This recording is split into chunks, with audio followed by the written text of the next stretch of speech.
Bueno, buenas tardes a todos. Mi nombre es Joaquín Bastet, soy miembro de la Comisión de Jóvenes Médicos del Consejo de Médicos y el tema que nos reúne esta noche es pasión o adicción cuando el mundial se juega con el celular. Hoy nuestro disertante es Luciano Di Cesare, él es médico graduado de la Universidad acá de Córdoba. Después completó su formación de posgrado en el Sanatorio Morra, donde actualmente creo se desempeña porque tiene múltiples trabajos el doctor, Sí. y completó su formación con una diplomatura en neuropsiquiatría en la Universidad de Favaloro de Buenos Aires. Así que bueno, aprovechemos que tenemos este gran profesional para evacuar algunas dudas y escuchar este tema que es bastante, un poco nos involucra a todos. ¿M? Así que adelante, Bueno, Lucio. un saludo a todos, buenas tardes y bueno, gracias por invitarme acá a esta parte del consejo que siempre es grato estar y en buena hora que dé espacios a estas charlas, a estas conversaciones que me parece que es extremadamente importante porque es algo que vemos todos los días en el consultorio y no solo en el consultorio, sino en todas partes, ¿no? Siempre hay alguien que estamos viendo, está teniendo alguna dificultad. Déjenme que les pueda compartir yo acá la pantalla, a ver si lo podemos hacer como que rapidito. Eh, a ver, ahí me están viendo bien, ¿ah? ¿Se, Sí, se se ve bien, escucha? se ve Se bien, ve y se se escucha escucha bárbaro. perfecto. Perfecto. Bueno, para dar inicio un poco a esto que decías vos recién, Joaquín, esto de pasión o adicción, en esto de que el mundial se juega un poco en el celular, ¿no? Y es algo de lo que nos convoca acá, de, de poder explicar o ver cómo es el proceso adictivo, porque lo cierto es que una adicción a este juego patológico que estamos viendo, y en esto la charla, cuando la estaba armando, la comenté un poco con un paciente que está teniendo una situación compleja sobre esto. eh, y lo primero que surge es el tema de números, ¿no? El tema de cuántos se están involucrando en esta situación, cuánto ha crecido en este último tiempo. Y lo cierto es que viene compleja la cuestión, viene difícil. Es un número que realmente es preocupante. En algunos aspectos lo charlaba con algunos colegas, estuvimos hace poquito en el Congreso y cuando les decía que tenía que ir a esta charla, me dijeron, che, mirá, Lucho, sí, realmente es una situación difícil. Fíjate vos que acá en la diapositiva que sigue, yo nombro algunos numeritos, y es un poco esto de que ha crecido más del 300% entre el 2020 y el 2024.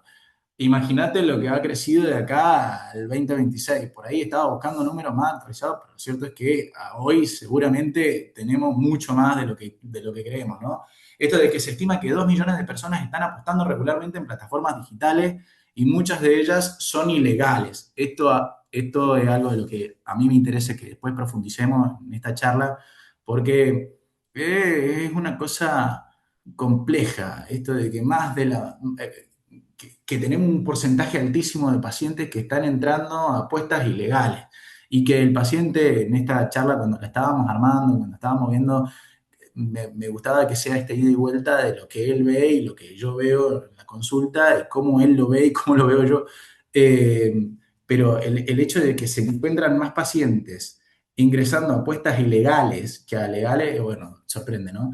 Eh, y esto es clave y algo de lo que me gusta también profundizar, que es el grupo más vulnerable, son jóvenes entre 16 y 30 años. Son los que más están apostando, ¿eh? Son nativos digitales expuestos desde temprana edad a la publicidad invasiva y a mecánicas adictivas. Y yo te nombro ahí que el 70% de los nuevos usuarios, o sea, 7 de cada 10, tienen menos de 30 años.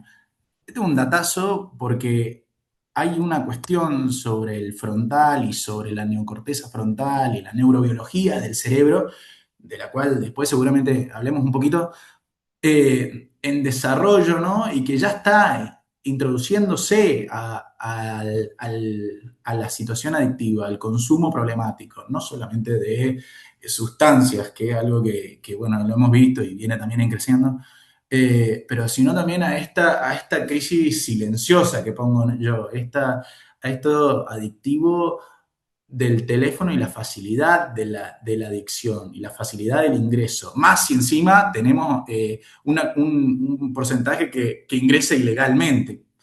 El gasto me pareció extremadamente importante, 1,2 billones en Argentina nomás, en dólares. Imagínate todo lo que pasa en el mundo, una problemática que lo hemos charlado con algunos colegas del exterior, que también tienen el mismo problema y que se complica en lo económico. Y acá esto de uno de cada tres apostadores ya tiene problemas. O sea, el que ya entró en la apuesta, ya uno de esos tres va a entrar en una situación adictiva. Un numerito que así, a grosso modo, preocupa y me parece clave hablarlo y estas charlas son espectaculares para poder concientizar. Sobre esto, a mí me gusta informar porque muchas veces algo de lo que hablábamos con este paciente es que no es un juego, que es una enfermedad. Fíjate vos que ahí yo lo nombro a la ludopatía, que está clasificada en el CIE-11, en el DSM, como una conducta adictiva. Vos sabés que antes eh, el trastorno o la ludopatía estaba en el trastorno de impulsos y hoy se cambia a esta clasificación nueva de la conducta adictiva en las toxicomanías, en los procesos de adicciones per se, a sustancias, lo acomodan a esta nueva clasificación porque se entiende que tiene similitudes, que si bien no iguales, pero que tiene similitudes en todo el trastorno, ¿no? Y que si bien no requiere sustancias, el cerebro responde a pautas de la misma manera que las drogas. Literal, esto cuando lo vemos en resonancias magnéticas, cuando lo vemos en el paciente, en la conducta del paciente, en cómo se desenvuelve la estructura psíquica de ese sistema, lo acongojamos, lo ponemos en similitudes a los trastornos adictivos de sustancias per se, y el tratamiento, te diría, se acomoda un poco al mismo que tenemos en la adicción a sustancias.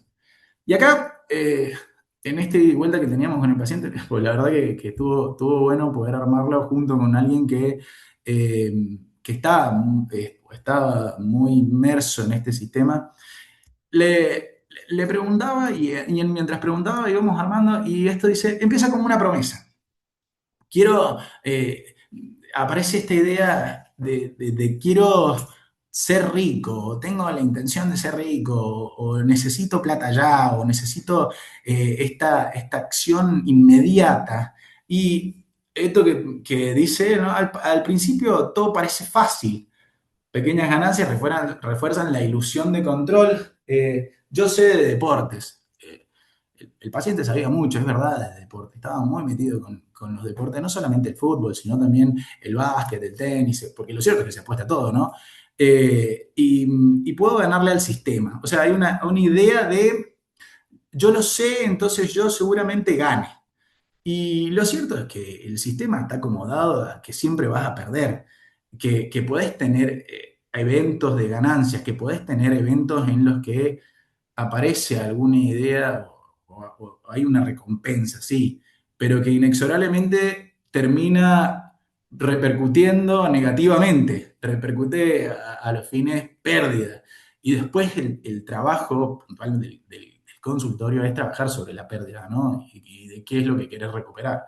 Este, en esto ahí lo ponemos, la trampa ya está tendida. Lo cierto es que muchas veces no, el sistema está preparado para que de última no pierdas tanto, pero que en estas micropérdidas que vas teniendo al final terminas perdiendo mucho. Esto a mí le hacía mucho hincapié en esto de que se instale en el silencio. Pues es cierto que si tenés que marcar una diferencia, si así se quiere, en la toxicomanía o las adicciones al consumo problemático de sustancias frente a la adicción al juego o la ludopatía, no es un paciente que se pinche, no es un paciente que, no, esto lo pongo, no hay aguja, no hay pastilla, no se ve de afuera, pero por dentro la persona ya no puede parar. Esto que le pongo, cada apuesta perdida genera la necesidad de urgente apostar de nuevo para recuperar. Vos sabés que tuve en alguna oportunidad algún paciente que apostaba el dinero del cumpleaños de 15 de la hija, o me nombraban algunos pacientes, escucha, algunos colegas esto de apuestan situaciones de vacaciones familiares, apuestan el dinero que tenían para una casa, apuestan montos que estaban familiarmente protegidos y que piensan que lo pueden apostar y cuando lo pierden, piensan que lo pueden recuperar. Entonces, es una complicación mayor y esto viene mucho del silencio, ¿no? Aparece porque no lo ve, o sea, uno de repente no es que está alcoholizado y lo viste borracho o ensimismado o abatido en algún lugar, o no lo ves exaltado, movilizado, producto de alguna sustancia más de característica noradrenérgica. El paciente, hay un paciente que de repente está normal, que el problema lo lleva por dentro. Y en esto, fíjate, él lo dice, uno de los pacientes lo dijo, te va metiendo cada vez más, el umbral sube. Se necesitan apuestas más grandes para sentir lo mismo. Lo dopaminérgico, ¿no? Este umbral que va aumentando esta campana. Eh, el control desaparece. Lo que empezó como entretenimiento se convierte en compulsión. Lo necesitas. Aparece la adrenalina de querer hacerlo. Aparece, aparece una sensación de aposté y espero ya el resultado. Y hay un problema que, fíjate, cuando lo estábamos hablando, se apuesta todo. No es que de repente se apuesta el resultado final del partido o se apuesta, no sé, el entretiempo, cuántos goles se puso hasta el entretiempo, etcétera. Se apuesta cuántos córner, se apuesta cuántos tiros libres, se apuesta cuántos penales, se apuesta cuántas pegadas al palo, se apuesta todo y todo genera una adrenalina, todo genera una intención, todo genera una idea de que tal vez gano. Y si tal vez gano, ¿por qué no apuesto un poco más? Si yo seguramente sé de este jugador cuántos tiros libres metió, cuántos penales pateó. Entonces aparece una idea de compulsión, ¿no? De necesito más, necesito más. Y acá entramos un poco en qué pasa en la neurobiología, ¿no? En la estructura del paciente, en la estructura psíquica del paciente, en la estructura, en la comunicación neuroendocrina del sistema psíquico. Y bueno, acá muchos seguramente lo sepan, pero está muy involucrada la dopamina, un- una hormona que está involucrada en la recompensa, ¿no? En el circuito de recompensa, núcleo accumbens independiente, no es algo de lo que vamos a profundizar. Sí me interesa nominar esto de que no solamente está involucrado el circuito mesolímbico, ¿no? Liberando la dopamina, sino que también en esto de que hablábamos de que el paciente que está ingresando, o la mayoría de los pacientes que está ingresando a este problema, son pacientes que son entre 16 y 30 años.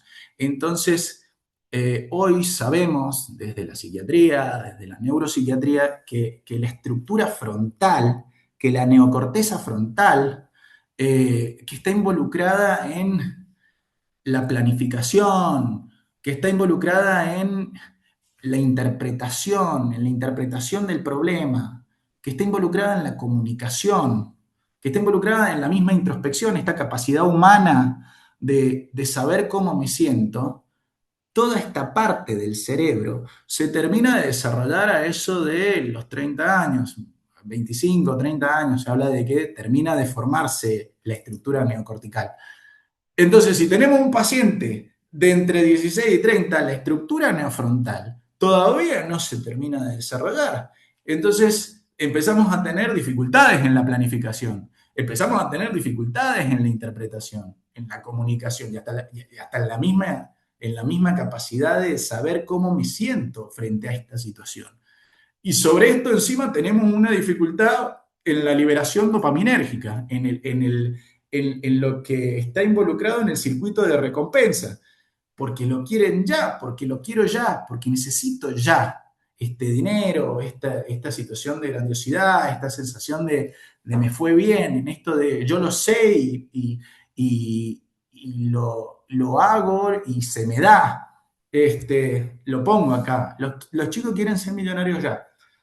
Lo hemos hablado, esto es algo de lo que se habla mucho en los congresos de psiquiatría, del circuito de recompensa de la situación ya.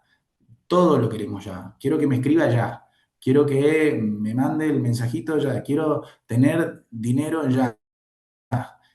Se ha acostumbrado el psiquismo a esta situación de recompensa inmediata y estamos teniendo un problema de esto porque empieza a generar ansiedades, empieza a generar depresiones, empieza a generar trastornos de hiperactividad y desatención, empieza a generar comorbilidades, y esto es algo de lo que a mí me interesa que se puedan llevar de esta charla, que muchos de estos trastornos, de estas ludopatías, no solamente se presentan dentro de lo adictivo, no solamente se presentan dentro del circuito de recompensa dopaminérgico, también se presentan dentro de comorbilidades que se llaman de estas uniones con otros trastornos.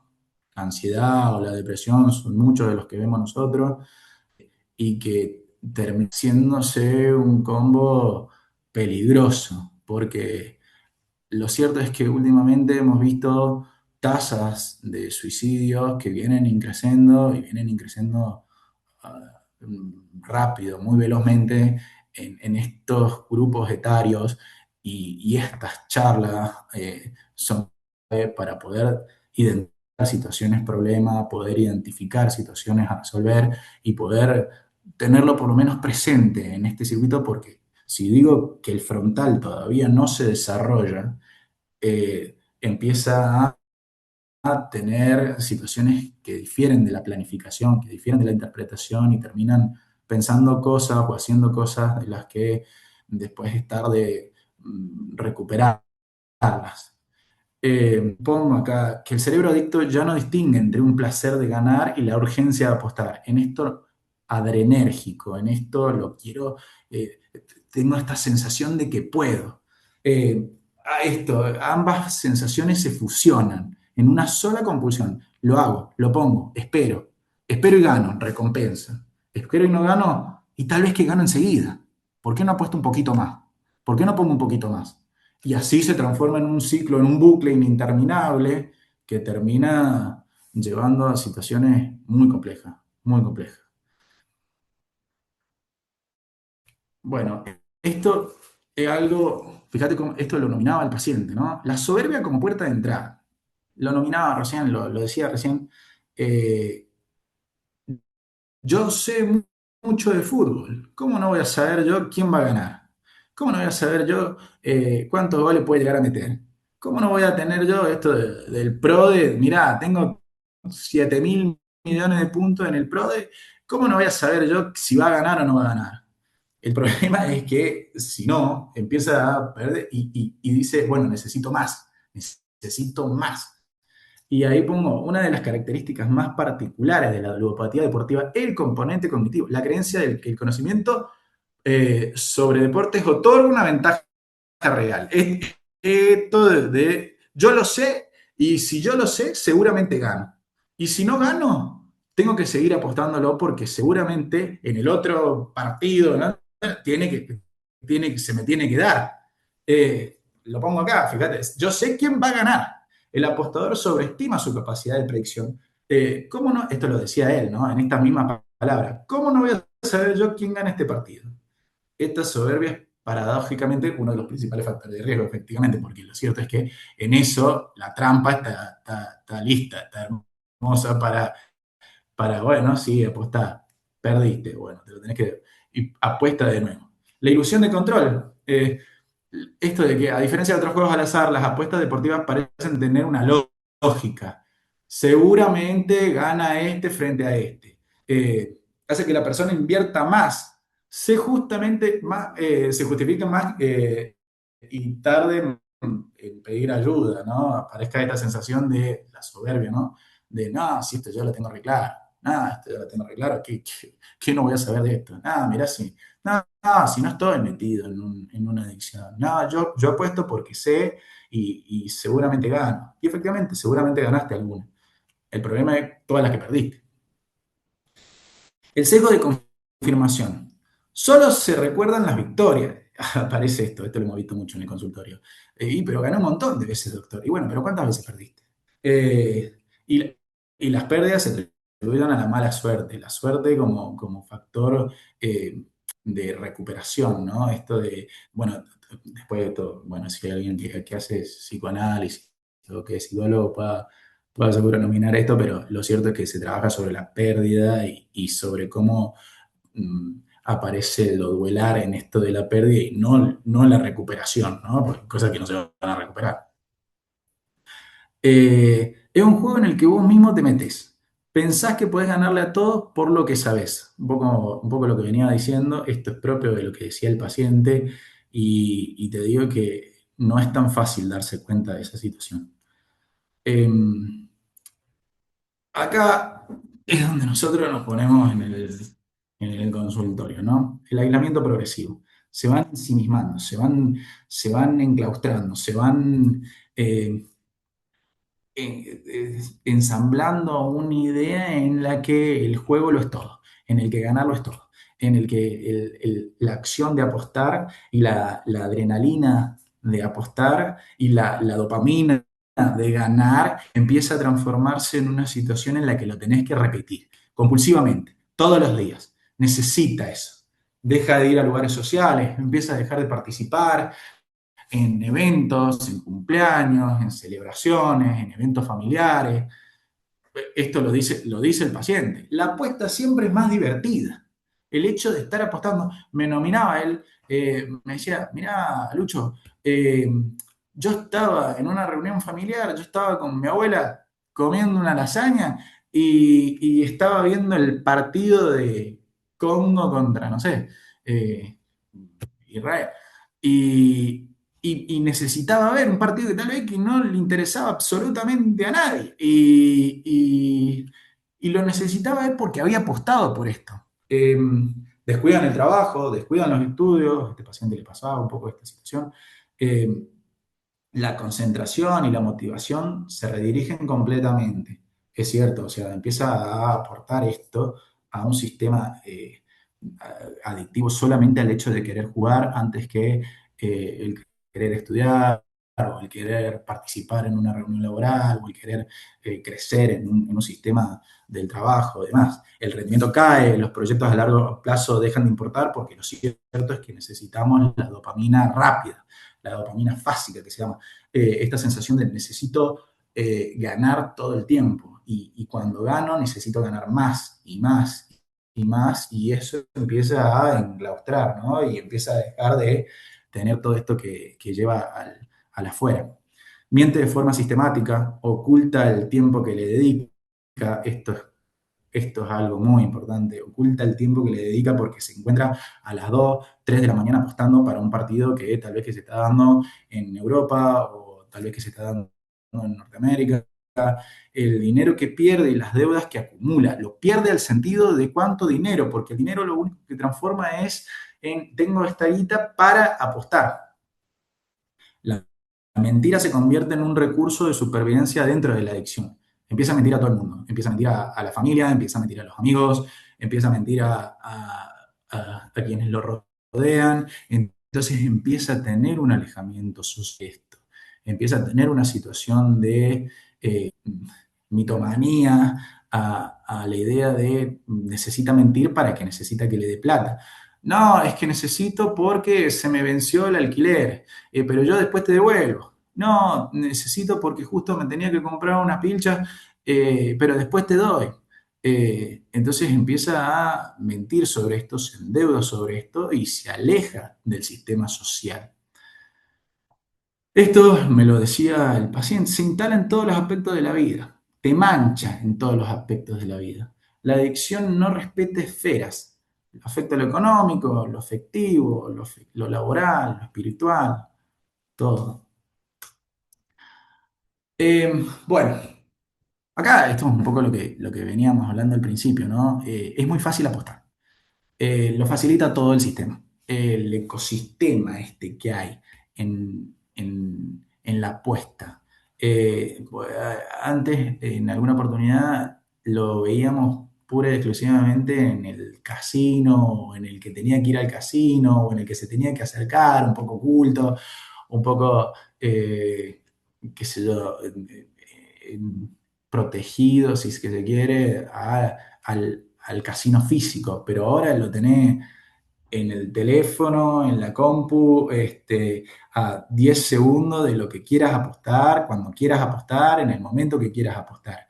Eh, y acá encima aparece el factor del casino ilegal, ¿no? De estos casinos que se involucran y que lo único que quieren es que ingresen más gente, sin verificación, sin identidad, ni edad, no le importa, no importa si el paciente tiene 12 años, no importa si el paciente tiene 16 años, no le importa esto, lo único que quiere es que haya más personas apostando, es ganar más guita. Y sobre esto no hay una regulación, ¿no? El acceso fácil a las billeteras virtuales, a pedir guita en, en estas billeteras para seguir apostando. Entonces se endeudan en las billeteras para endeudarse en el casino. Sobre esto, mientras armaba la charla, ponía o me fijaba, ahora que estamos en el Mundial y la publicidad invasiva de las apuestas en redes sociales, en los influencers, en la camiseta de fútbol, en los ideales que tienen muchos de estos pacientes, de este que está a los 16, 17 años celebrando o queriendo ser como un influencer o queriendo ser como un jugador de fútbol y encontrándose con que estimula la idea de la apuesta, apostá por esto, jugale a esto, mantené esto. Y claro, si tu ideal hace esto, ¿por qué yo no? ¿Por qué no lo puedo hacer? Si él hizo esto y le fue bien, ¿por qué yo no? Y aparece ahí una esfera en la que va creciendo un monstruo que va creciendo que es muy difícil de parar. Los bonos de bienvenida, el diseño para enganchar, el color, la sensación de que todo tiene que ser ya, ¿qué está pasando? ¿Por qué no te estás metiendo? Hace mucho tiempo que no estás apostando. Esa notificación, ese mensaje que llega de todo armado, todo diseñado para que aparezca la idea de jugar. Eh, que al final termina siendo una trampa, ¿no? Esto de, casi ganaste, lo pongo acá, la sensación de casi ganar, está programada deliberantemente, casi le pusiste la cantidad. Entonces eso estimula a nuevamente tener que generar un recurso de apuesta, aparece un circuito ascendente que transforma esa idea de casi gané en por qué no voy a ganar ahora. Eh, y eso hace que se repita, que inexorablemente, compulsivamente vuelva a querer iniciar un proceso de apuesta y económicamente complicarme más. Lo digo en todas las consultas, una parte del tratamiento, una parte de la terapéutica, una parte de la intervención es la familia, es clave. Si no, no hay recuperación. Una parte de la charla en el paciente que a mí me llega en una problemática adictiva, decirle ludopatía, decirle consumo problemático de sustancias, decirle lo que quiera, es con la familia. Sin red no hay recuperación. Lo pongo y esto es clave porque si hay alguien que está escuchando acá y tiene a alguien con dificultades o está en problemas en el juego, la involucrancia o la pertinencia de meterse en su recuperación es clave, porque si no, no sale el paciente. El entorno familiar es parte del tratamiento, lo pongo,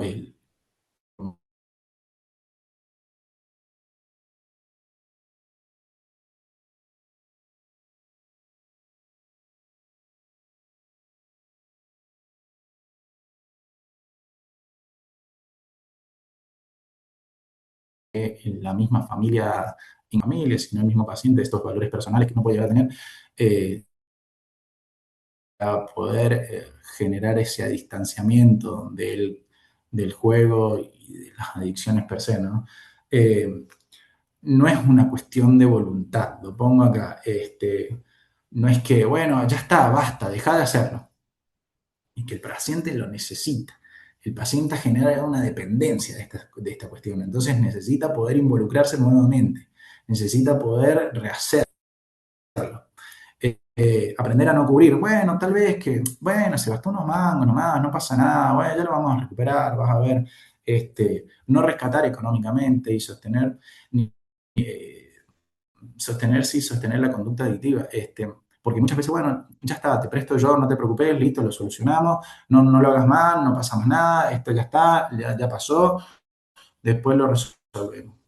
El paciente va a tener una recaída en ese sistema y por ahí el problema es que hay veces que hasta tenemos un entorno familiar adictivo y, y ahí es un trabajo interesante en el que tenemos que descontextualizar al paciente de ese sistema y poder hacer que él sea el que también aborde las otras situaciones, porque por ahí el enganchar a uno ya es terapéutico. La terapia individual y grupal, esto lo pongo, la terapia conductivo-conductual hoy es una de las más aprobadas, la de las más estudiadas, de las que está teniendo mejores resultados frente a las intervenciones, porque lo que se trabaja es la conducta que puede llegar a tener este paciente, conductivo conductualmente, o sea, conducir al paciente, dar estrategias, dar herramientas para que no se presente el consumo del juego a compulsión, que darle herramientas para que el paciente visualice qué es lo que está pasando, darle herramientas para que el paciente pueda dar lugar ok, esto, no, esto es lo que me está jodiendo, esto es lo que me está preocupando, esto es lo que me está generando el recurso ansioso, el recurso depresivo, y una vez que lo identifica, poder identificarlo implica poder pasarlo por el frontal, ese frontal que decía que viene amitigado, que viene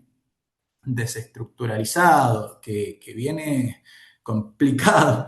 Eh, conductualmente, hoy una de las terapias que más ha dado lugar a la salida de estos procesos. Eh, el registro de autoexclusión, hoy seguramente ahora lo vamos a nombrar, hay un proyecto en, en el Senado, hay un proyecto, media sanción, si se quiere decir, ahí lo vamos a hablar un poquito de esto, en el que el paciente mismo puede voluntariamente ser bloqueado de las plataformas, de los lugares en los que está. Esto, la idea es poder legislarlo, de poder ayudar a quienes están en esta situación para que ellos mismos digan, che, yo no quiero más, porque yo si sigo en esto, si tengo la posibilidad de seguir metiéndome, voy a seguir apostando, me voy a seguir endeudando. Entonces hoy está esta idea del registro de autoexclusión. Un poco de lo que venía hablando es esto te mancha en todos los aspectos de la vida. Lo nombra el paciente. Eh, y cuando pedí ayuda, lo primero que necesité fue a mi familia entendiera qué me estaba pasando, qué es lo que me estaba pasando, por qué tenía esto, qué es lo que hay, cómo me metí, cuándo empezó. Eh, eh, es clave la familia en este proceso. Bueno, acá vamos a lo que hay en, en el marco de lo legal, ¿no? En lo que están trabajando quienes nos legislan, quienes nos ayudan a poder minimizar esta situación. Eh, Hoy tenemos un proyecto de esto en el Ejecutivo, en el Senado, el bloqueo de sitios de apuestas ilegales. Hay un registro, hay expertos en computación y que dan cuenta de, che, estos son páginas ilegales, estos son páginas de apuestas que no están legisladas, que no están reguladas. La prisión, esto es un proyecto, ¿no? En la prisión de 3 a 6 años para quienes organicen situaciones de apuestas clandestinas. La penalización a quienes proveen servicios financieros o tecnológicos a proveedores no autorizados. El enfoque en la reducción de la oferta ilegal, ¿no? Y esta es la media sanción que hay en diputados, que es para la prohibición de publicidad, de apuestas en las camisetas de fútbol, para los influencers, para los medios, pues estimula y hace que estimulemos sobre una situación que tenemos compleja, que tenemos desregulada, que tenemos 300% de personas involucrándose en pocos años, ¿no? Para una población joven, 16 a 30 años. La verificación biométrica obligatoria, esto es algo, mientras armaba la clase, me puse a leer un poco para que no sea cualquiera el que pueda introducirse a una aplicación de estas, que haya una necesidad de verificación biométrica en la que determine que efectivamente sos más 18 años y que no aparezca la posibilidad de que un paciente de 12, de 10, de 14, de 16 años pueda involucrarse en estas páginas, en estas aplicaciones de apuestas, porque hay un frontal que no está armado. Entonces, inexorablemente va a caer, va a caer. La restricción de uso de tarjetas de crédito, bueno, esto están buscando de que no hay una necesidad, que no hay una posibilidad de que vos pongas un crédito a esta apuesta, porque claramente va a ser doble la sensación o la situación de endeudamiento. Por supuesto que ambos proyectos deben ser aprobados y articulados para generar un marco regulatorio integral. La presión de la sociedad civil, la comunidad médica es fundamental para que esto avance y en esto clave esta charla, en esto clave esto de poder comunicar, esto de poder hablar de esto, es algo que en buena hora, que en buena hora que se... Lo pongo en todas las charlas que me ha tocado, he hablado mucho de depresión, he hablado mucho de ansiedad, he hablado mucho de otros trastornos, y esto no es algo que excede, no esperes a tocar fondo. No hay algo que no se pueda no hablar. Es clave, es algo en lo que tenemos que estar abiertos, que nosotros somos seres sociales, que necesitamos poder comunicar, que necesitamos poder hablar, que necesitamos poder decirlo, y para quienes no están en esta, en la psiquiatría o en la salud mental, poder estar atentos a factores que están presentes, señales que el paciente da y que inexorablemente uno tiene que tener en foco porque puede ser un amigo, puede ser un hermano, puede ser un tío, puede ser un abuelo. No es que excede a nadie, no es que haya algo que te proteja neurobiológicamente, genéticamente, no es que cualquiera puede pasar y si bien hay ciertos predisponentes, si bien hay ciertos eh, situaciones sociales, socioculturales que pueden dar lugar a el abuso, cualquiera puede estar, ¿no? Y sobre esto, el que está, que que no tenga espacio, que no se deje estar. Eh, Muchas veces pasa esto, que me llegan a la consulta y le digo, pero qué estabas esperando para llegar a la consulta? Yo sé que la psiquiatría por ahí tiene ciertos tabús, que por ahí la psiquiatría tiene esto de eh, la medicación o el miedo a la medicación o las situaciones en las que se presentan, no sé, esta tergiversación de la idea de la psiquiatría o la misma psicología, pero que todos tendríamos que estar un poco en la detección temprana, ¿no? Yo lo pongo acá. Los médicos, los psicólogos, los docentes, la escuela en esto es clave. Cuando armaba la charla, hablaba con una profesora y me decía, mirá, Lucho, clave que esto también lo puedas venir a dar en alguna charla en el colegio mismo, porque está todo el día los pacientes no, los chicos con el teléfono. Ya no aparece esta idea de el recreo comunicando, el recreo estándose, el recreo socializando, sino que el recreo es con el telefonito haciendo o viendo o estando en esto dopaminérgico rápido. La familia, todos tienen un rol activo, ¿no? Identificar señales antes de que la situación se vuelva irreversible.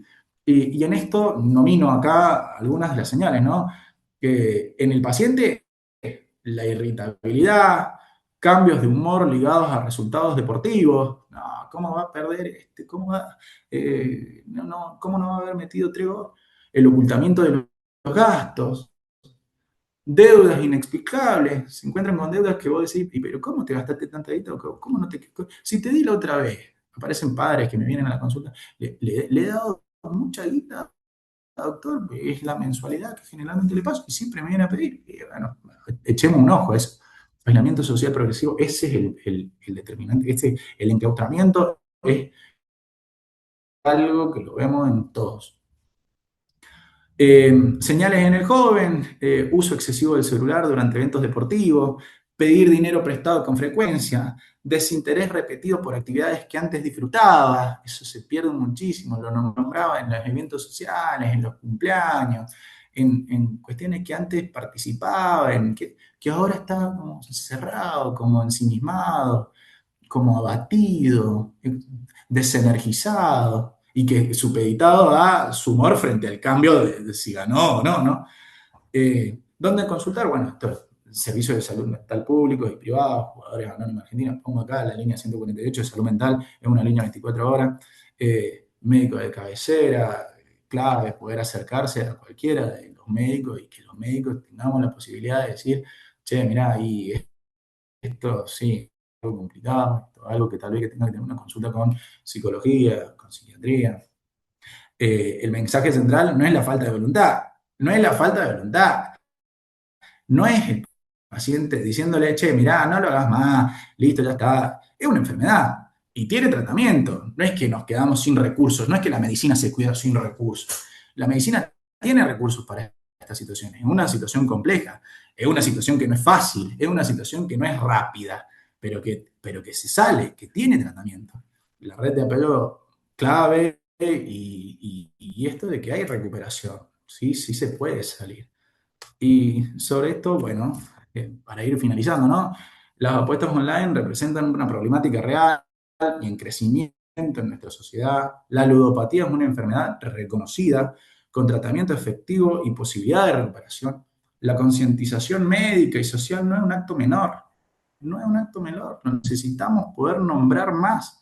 El primer paso concreto hacia el cambio es junto y con una comunidad médica y como sociedad tenemos el poder y la responsabilidad de hacer la diferencia.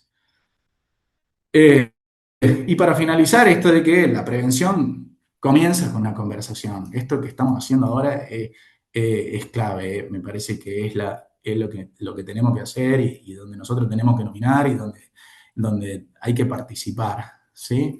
Y bueno, con esto yo dejo de compartir y estoy atento a lo que ustedes me quieran preguntar, ¿no? Bueno, Luciano, excelente la charla. La verdad que es un tema que, la verdad, yo estaba como médico, no te digo que es una problemática que desconozco, pero no se charla mundanamente, constantemente este tema. Y en otro lo que dijiste me llamó la atención, lo de la neocorteza, de la inmadurez, y qué interesante sería por ahí hacer una prevención en la secundaria, porque nosotros por lo menos, yo tengo casi cerca de los 40 años, que el teléfono no era una cuestión que teníamos tan habilitado y la conectividad que hay ahora es un problema que los chicos de 14 años ya deben estar metidos y sobre todo en el tema de las cuestiones biométricas que no debe ser tan seguro, deben tener un acceso y con una inmadurez tan grande que creo que es un problema severo. Eh, yo siempre cuento Sí, vos sabés una cuestión muy cómica que me pasó a mí de grande. Un día me dicen, bájate esa aplicación, no sé, una aplicación de apuesta, como decís vos, y las apuestas son en todo, como decís vos, un partido de fútbol americano de Estados Unidos, un partido de vóley en Sudáfrica, y así, y te va conduciendo, y aparte es esa necesidad que vos tenés antes de la apuesta, antes del resultado. Yo me imagino un adolescente de 17 años, la necesidad y es terrible. Así que gracias por darnos esta charla. Y yo te quería hacer dos preguntas. Una, si se ha pensado en dar, no sé si talleres o sistemas de prevención en los colegios secundarios. Y la otra es, más allá de la red de apoyo familiar, que supongo que debe ser lo más importante, si el primer enfoque de tratamiento es farmacológico, o bueno, o se aborda cada situación y se ve, bueno, en esto podemos ayudar con la familia, podemos recortar recursos de dinero, o cuando vos ves que es una compulsión tan grande, bueno, hay que medicarlo inicialmente. Bueno, de Esa, acá vamos, respondiendo a la primera, en esta charla, mientras armaba esta charla, hablé con gente que está en los profesorados, que están en los colegios. Yo tengo acá el consultorio enfrente de La Salle, y me decían esto de que, mirá, nos encontramos con los chicos en el teléfono, en el TikTok, en el escroleo constante dopaminérgico, el recurso de acción ya. De repente me encuentro viendo a los chicos que la profe literal me decía que antes los veía en el recreo comunicando, encontrándose, charlando con él. Hoy todos sentados, tiqui, tiqui, tiqui, tiqui, tiqui, tiqui, en esa dopamina fásica que te digo que se encuentra en la recompensa rápida, mirá este video, tac, tac, tac, tac, tac. Y sí, me piden, es más, esta charla después me toca darla en el colegio. Lo cierto es que hay poco, lo cierto es que no se visualiza, lo cierto es que en salud mental tenemos un problema de falta de conversación. Los psiquiatras nos tenemos que involucrar un poco más. En el Congreso, hace poquito ahora, la semana pasada, en Carlos Paz, hablábamos de esto y los mismos psiquiatras están como, bueno, ¿y qué hacemos? ¿Y cómo hacemos? Y bueno, esto es algo, esto es un puntapié, esto es algo en lo que se tiene que hacer más grande para que las personas empiecen a conocer la idea de recurso, de cómo identificarlo, de qué hacer cuando aparece. Y sobre el tratamiento, lo psicofarmacológico, no, siempre esto, bueno, tal vez con medio cliché, ¿no? Esta idea de paciente a paciente, ¿no? Caso a caso. Pero la idea de intervención primaria siempre lo conductivo conductual, lo psicológico y la intervención del psicólogo en un paciente que tiene un cerebro en desarrollo, que tiene una estructura neocortical, que tiene una... Esto lo sabemos, o sea, el cerebro, neurofisiológicamente hablando, se desarrolla desde la parte occipital hacia la parte frontal. Eh, y termina de desarrollarse esta neocorteza frontal en los 25 a 30 años. Entonces, si nosotros estamos viendo un paciente que está ingresando a un sistema de apuesta a los 12, 16, 17 años, estamos con una neocorteza frontal que todavía no se ha desarrollado. Y si te digo que esa neocorteza frontal se encarga de 4 situaciones, que vos mirás, bueno, Lucho, pero 4 cosas nomás, pero te digo, se encarga de la planificación, de cómo planifica el paciente. Si se encarga de la interpretación, de cómo interpreta el paciente estas situaciones que se presentan en el medio. Bueno, ¿qué tan difícil puede ser? Bueno, ¿qué me puede llegar a pasar? Bueno, esa interpretación errada es parte de la neocorteza frontal, de la comunicación y cómo se comunica el paciente. No solamente la parte verbal, no solamente la parte de la comunicación verbal, sino la no verbal. Me quedo ensimismado, me quedo abatido. Bueno, es una instancia comunicacional. Y el poder el que tiene el desarrollo tal, el que lo ha desarrollado, poder identificar eso. Y la última es la introspección. La introspección es la capacidad que tiene el humano, es propia del humano, de saber cómo me siento, de saber por qué me siento así, de saber qué tengo, por qué tengo esto, por qué estoy ansioso, por qué estoy preocupado, por qué estoy irritable. Identificarlo en estos pacientes, tal vez le cuesta identificar esa emoción, eso en psiquiatría se llama lexitimia, eh, de no saber cómo me siento, por qué me siento así. Y cuando no lo saben, no lo pueden expresar, encima no lo pueden comunicar, no lo comunican correctamente, y encima tienen una interpretación errada de esa comunicación.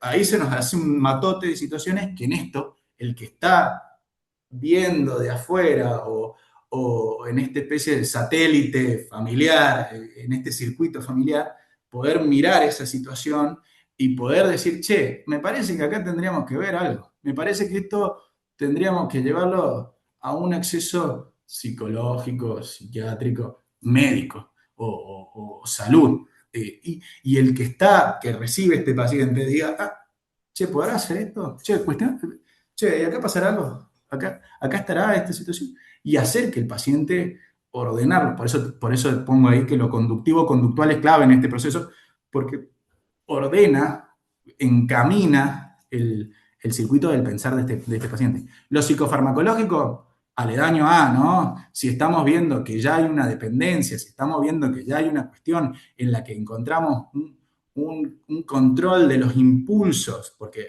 esto lo nombraba antes en el DSM, esto se encontraba en el trastorno de los controles por impulso. Si estamos viendo que hay una deficiencia en el control de impulso frontal dependiente, ¿no? Una estructura del cerebro que se encarga de bloquear eso, ahí sí ver la necesidad de un psicofármaco, ver la necesidad de un ansiolítico, ver la necesidad de un serotoninérgico o un antidepresivo, ver la necesidad, hasta te diría, de un antipsicótico, no como antipsicótico per se, sino como controlador de la impulsividad, de la reactividad. Pero es una situación en la que nosotros los psiquiatras tratamos de ver el caso a caso, esto que te digo, ver el paciente que realmente lo necesita, porque lo cierto es que en muchas oportunidades en la estructuralidad, en el poder manejarlo, en el poder nominarlo, el paciente sale, nomina, hace, y si encima se trabajan sobre valores, ideas, se pueden modificar. Sí, claro que sí. No sé si hay alguna otra duda, o si hay alguien que quiera decirme. Bueno, Lucho, gracias, estuvo muy, muy interesante, la verdad. Creo que, bueno, nada, como vos decís, el rango etario es dentro de lo médico, casi abarcarlo desde la pediatría, ¿no? Prestar atención en la consulta desde los pediatras hasta los que hacemos adultos. Porque, bueno, la derivación a tiempo y esto que vos mencionabas de no tocar fondo me parece que es muy importante porque ya llegamos sino tarde. Claro, claro, claro que sí, claro que sí. Sí, poder identificarlo, poder nominarlo, poder hacer lo que esto se promulgue. Siempre le digo a mis pacientes, a todos mis pacientes, le digo en un momento de la consulta, cuando avanzan sobre el proceso terapéutico, sean ustedes embajadores de la salud mental, sean ustedes, promulguen esto de la idea de la existencia a la psiquiatría, a la asistencia a la psicología, a la asistencia al que está, porque por ahí uno lo conoce mucho, uno sabe por ahí cómo intervenir, cómo hacerlo, pero uno no lo vivió.